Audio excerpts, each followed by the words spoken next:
and talk about the 170,000 merchants on Affirm today, a big driver of that is the Shopify relationship. And these are really small merchants. And it's, honestly, it's I think one of the best things of that relationship has been our learning about some of these very, very small businesses and just the power of true small business. And that's like really small.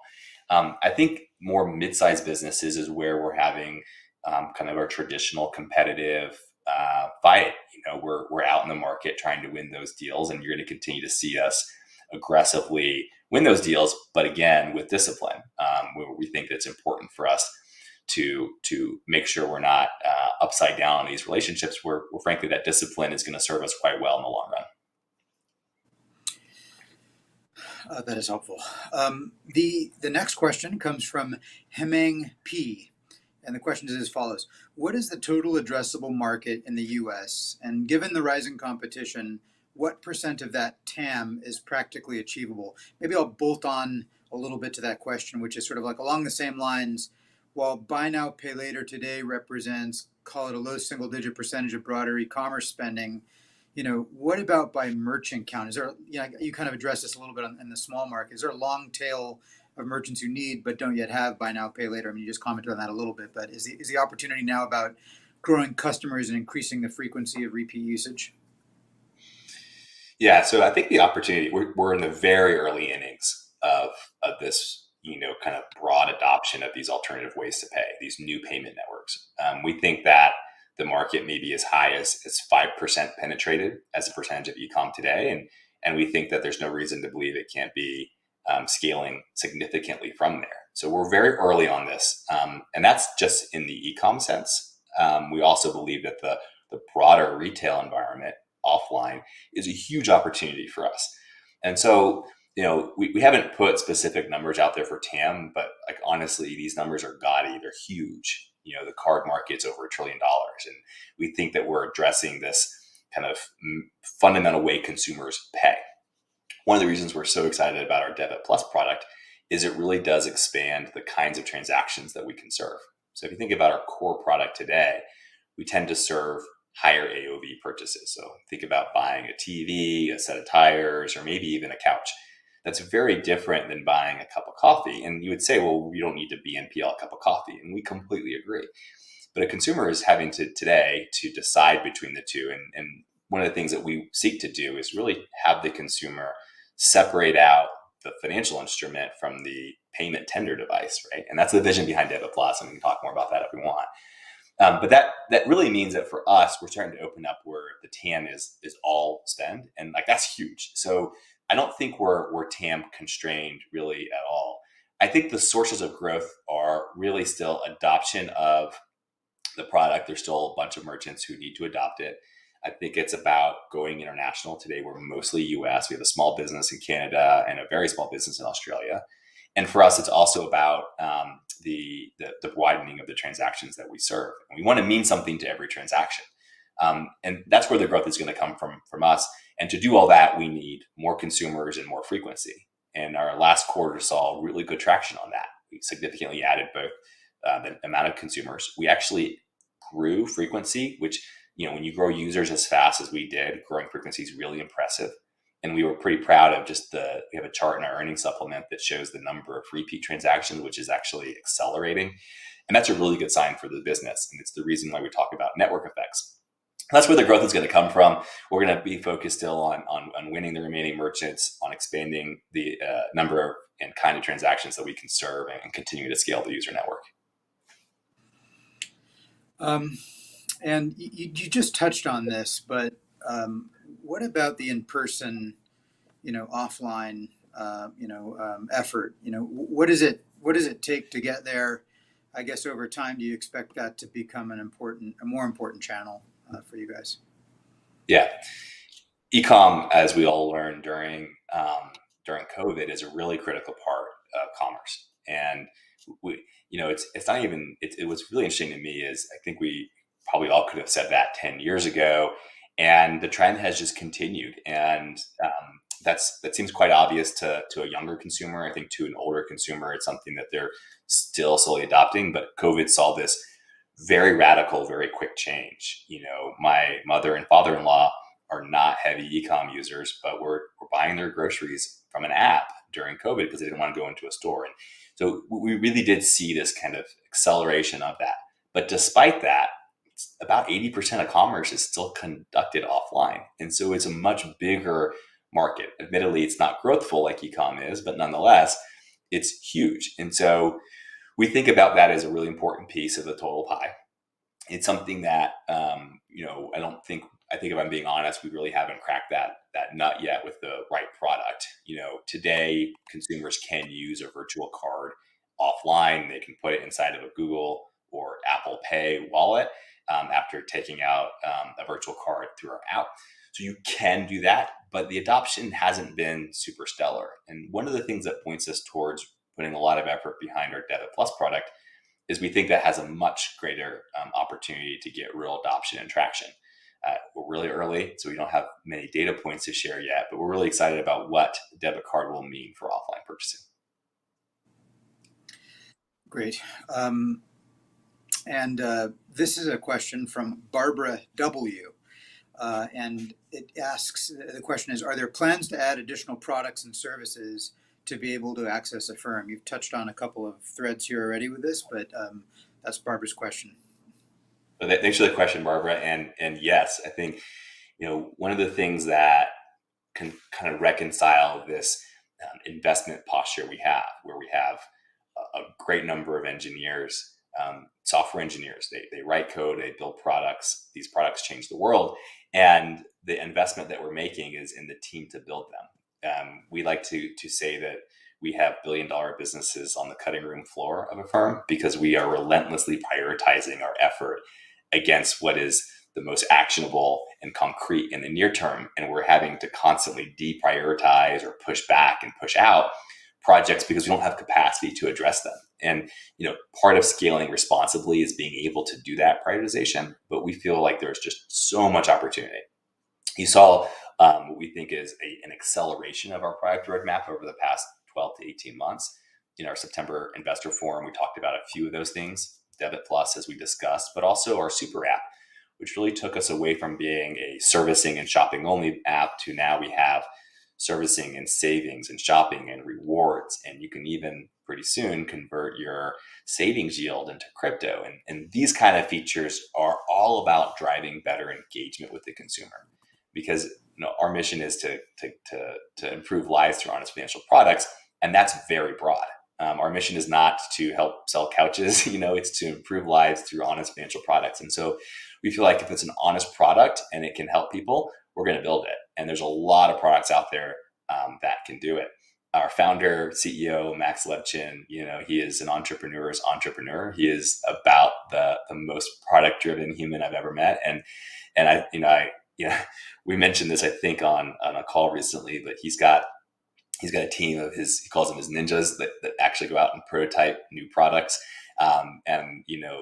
Trust, I think you should take me at my word that the innovation is alive and well here at Affirm. That's great. And maybe this is another related question, something related to Barbara's question, something that I've wondered about. What will the products that you have at large enterprise partners today, is that something that product suite is sort of fixed?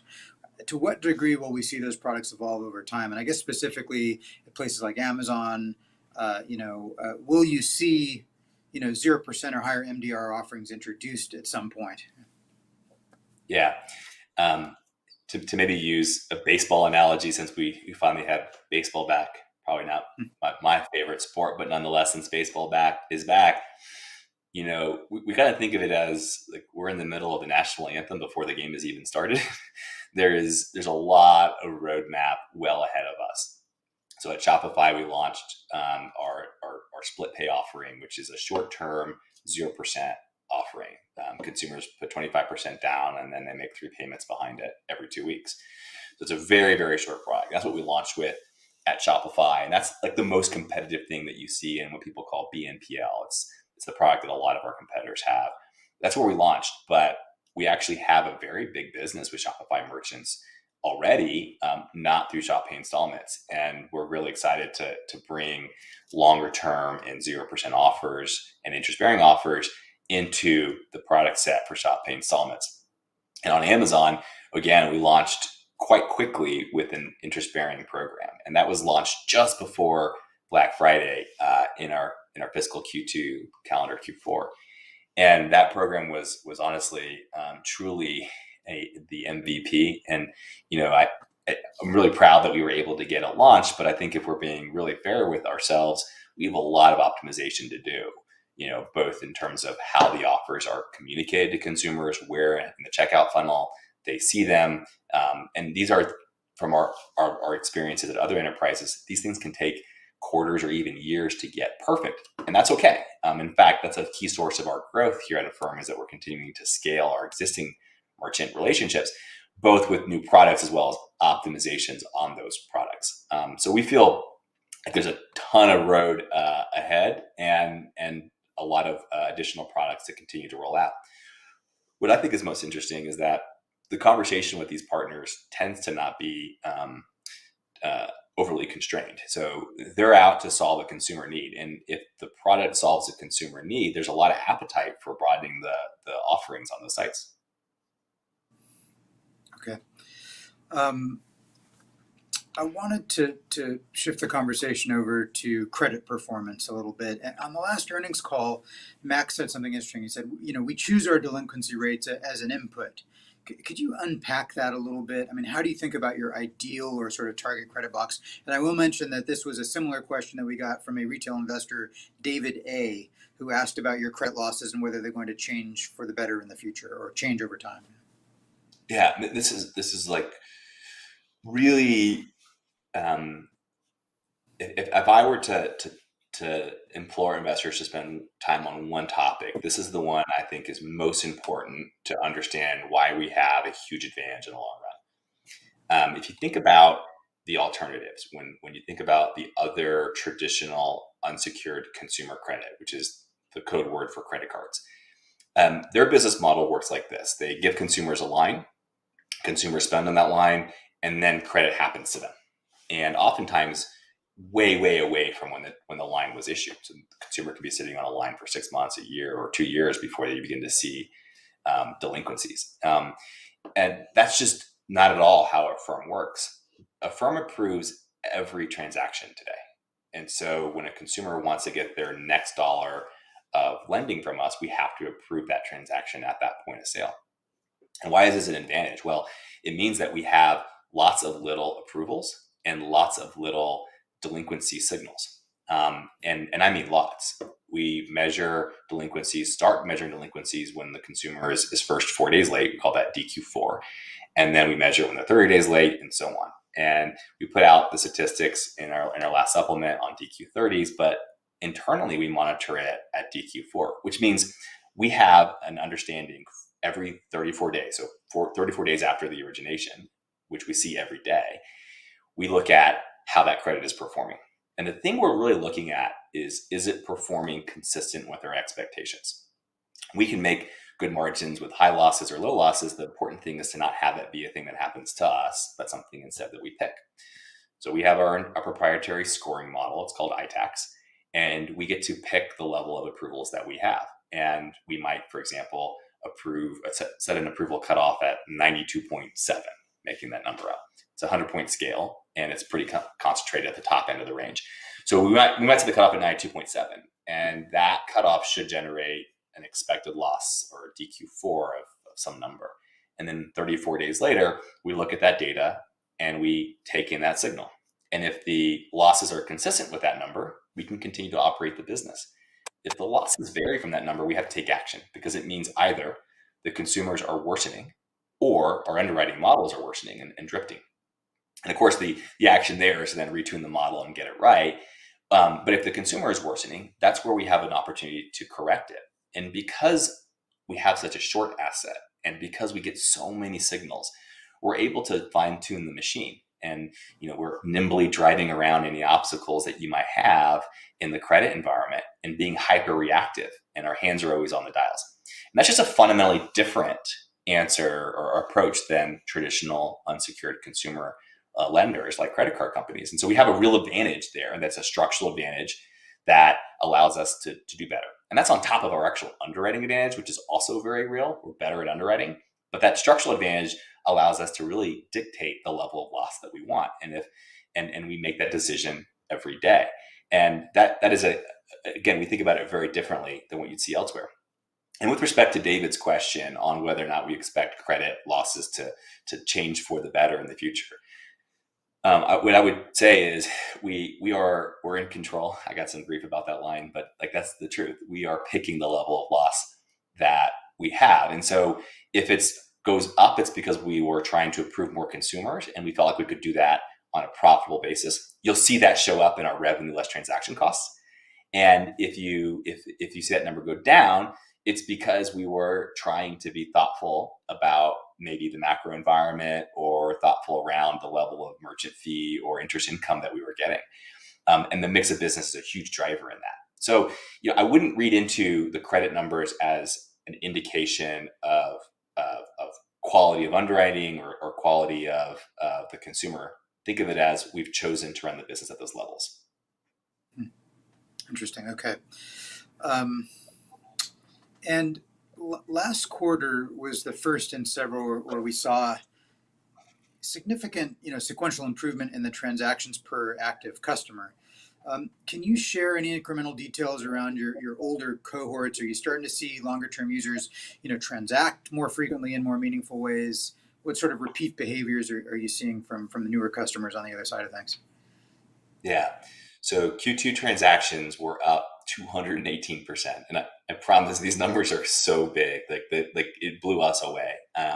What's really important, we don't talk about this a lot, but what's really important is to do that kind of a scale and transaction count, you actually have to have really good infrastructure engineering teams, because those things tend to scale. Your infrastructure and technology requirements scale with how many times you're approving and transacting, not with dollars.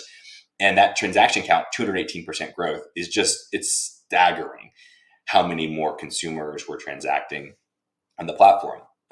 This is my favorite chart from the quarter, and it really highlights to me the evolution of where Affirm has been and where it's going. As I mentioned earlier, when we were going public a little over a year ago, we were very concentrated in one large partner, and we knew we would be diversifying, but frankly, even we were pleased with how quickly we were diversifying, and then how that was going to show up with different engagement statistics. So we were, look at the chart. I say, like, look from the fiscal Q2 21, and then look to the left, and you see our trend historically. And it's okay. It's just not a particularly compelling trend. And then look to the right, and what you see to the right is the investments we made in diversifying the business into lower average order value transactions and driving a step change in consumer engagement. That chart has two bars. It has the first time customer transactions, which were 1.1 million last year, growing to 3 million this year. That alone is a really impressive and awesome stat, and we would be very proud of that. And that's why consumers grew so quickly. They grew 150%. But then look at the bottom bar, and this is the thing I'm most proud of. Is we grew repeat transactions. That is, consumers coming back to us to hit the program again, from 2.7 million transactions last year to 9.2, and that growth is just awesome. And if you think about the total user growth, 150% user growth, that's masking the actual underlying frequency. And sorry for the professorial lesson here, but this is like really exciting to us. And so that we talk about 2.5 was the total number of transactions per user. That number is being really masked because we're driving so many new users. So the math on that is, how many users you have and how many transactions, and that gets you to 2.5. Well, if you think about it as just the number of transactions for repeating consumers, this chart can give you a good indication for just how quickly that is growing. And that's intentional. That's a thing that we've done to the business to really broaden the number of transactions that we serve. And it's our enterprise strategies clicking into place, and we think really scaling the user network. In the end of the day, we look out 5 years, and we have targets for ourselves around how big the network needs to be, and what the behavior of the network needs to be, and what kind of network effects you need to see. And this is probably the most important stat for the quarter because it shows that we're driving real network effects in this business, which create this kind of permanence, right? It creates this inevitability once you get to scale. We're still early, so I don't want to declare any mission accomplished yet, but this is such a good leading indicator for what this business looks like at total scale. Great. I wanted before we get close to running out of time here, I wanted to ask you about the inflationary environment or the macro impact on the business from higher interest rates, inflation on business performance, on any aspect of your business. Maybe you can comment on that. That's a question we get pretty frequently. Yeah, I think first we believe that our product is a lot more valuable in a higher rate or high inflation environment. If you think about the value of financing, it's obviously highest whenever underlying rates are higher.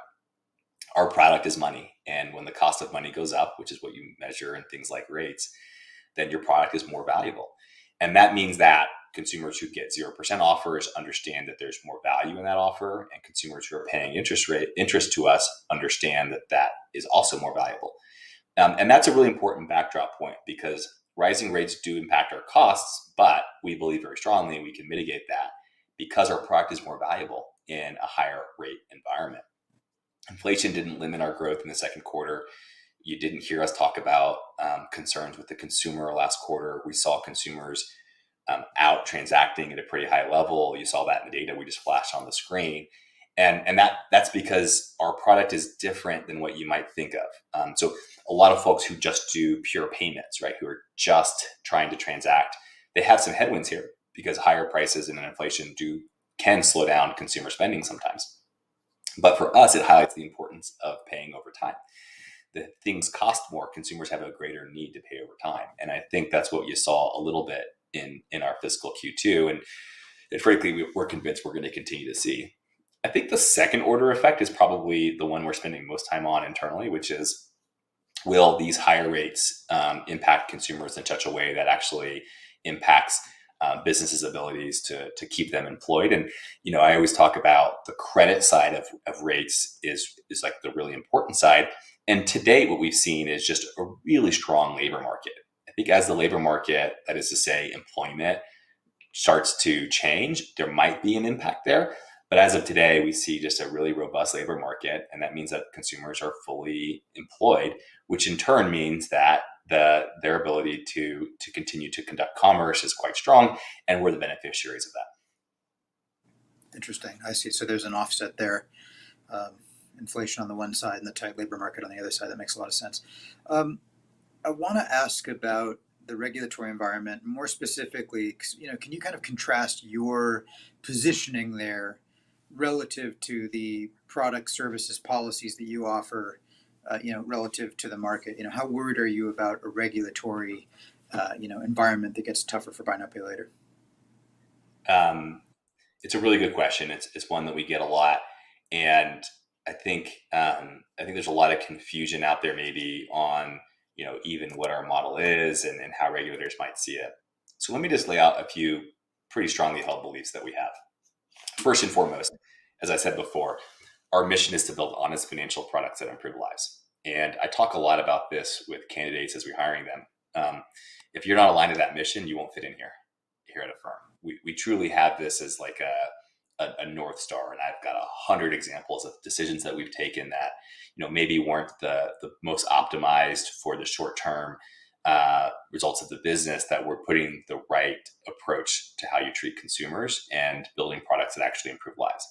And that's because we believe that's better business. We believe that's better for the shareholder in the end, because the network is more valuable if you put that as your North Star. So it's not just because we are actually motivated by the goodness that statement carries. It's because it is also good for business that we do that, and it will be good in the long run. And so when that approach is an incredibly important component of any conversation with a regulator, whether we're meeting with an attorney general in a state and we talk about our ability to both increase access to credit and create alternatives to predatory financing. The idea that you can do both at the same time is a really interesting thing to many of the state's attorneys generals that I talk to. The other regulatory bodies like the CFPB, who recently announced that they were going to ask some data from all of the BNPL players around the product, those inquiries we think are very welcome. Firstly, we have nothing but respect and deference for how the CFPB might go about setting rules. But our view is that the more level the playing field can be, the better for Affirm. Affirm has long held that our transactions are loans, and we show truth in lending disclosures. We believe that late fees are a thing that harm consumers, and we welcome any attention or spotlight around those things because we don't do that. In the CFPB data request, which is public, you can go online and pull down the data they asked for. They asked us to identify what our late fees were, what our initiation account reactivation fees were, and they go down all the list of fees, and we just don't charge them. And so our product stands out in that way. And that does not mean that we're perfect. It's anytime you're dealing with any of these kinds of products, it's easy to not be perfect, and we're always striving to be better. But we think we stand apart because of how we treat the consumer, and in the end, that's what matters. We think most. We hire a lot of folks from those regulatory bodies at our company, and they tend to pick us, we think, because our approach is exactly as we lay it out, and we try really, really hard to always do the right thing. And so, in general, we think it's a good thing for the industry and a good thing for us. I think it's a good thing if regulators ask people to actually underwrite transactions and help keep consumers from being too extended. That's a real problem in our space, and so we just really feel like it's the right time to engage, and I think they're doing it thoughtfully. Now, it won't happen overnight, but we think it's a good thing. That's great. Yeah, it definitely seems like you guys are relatively well positioned for sure. Last question here today is basically, of all the things that we've talked about and anything that we haven't talked about, what excites you the most about the business? What do you see as the most attractive opportunities? Is it products? Is it network expansion? You mentioned international growth. Like, what really gets you cooked up here, over the long term as we think about Affirm? Yeah, the thing that gets me out of bed, excited to come to work every day and lead the finance team here, is the fact that I know that we're in the middle of this major change in consumer behavior. The thing that we've been talking about is finally seeing the light, and it's gaining real traction. The idea of paying over time, separate and apart from credit cards, is going very mainstream, and we think we're the market winner. We think we're the winner of this market. Big markets like this, where we think we can win and create real moats around our business and print really strong unit economics, leads to a really, really big enterprise at scale. We think we're way early, and so we have a chance to shape the industry. But the thing that makes me so excited is I know that the thing that we're doing here and the things underlying it are going to be really massive at scale. And there's nothing more fun than working on problems that are really hard, that help consumers and have massive scale to them. And that's the thing I'm most excited about is delivering on this core vision and tapping into this change in the way consumers want to understand payments and credit. And we're best positioned to do it. Sounds exciting. Terrific. Well, that was our last one, Michael. Thank you so much for your time today, and it was a great pleasure. And thanks to all our retail shareholders for logging in. I really appreciate the chance to answer some of your questions, and I appreciate you guys engaging.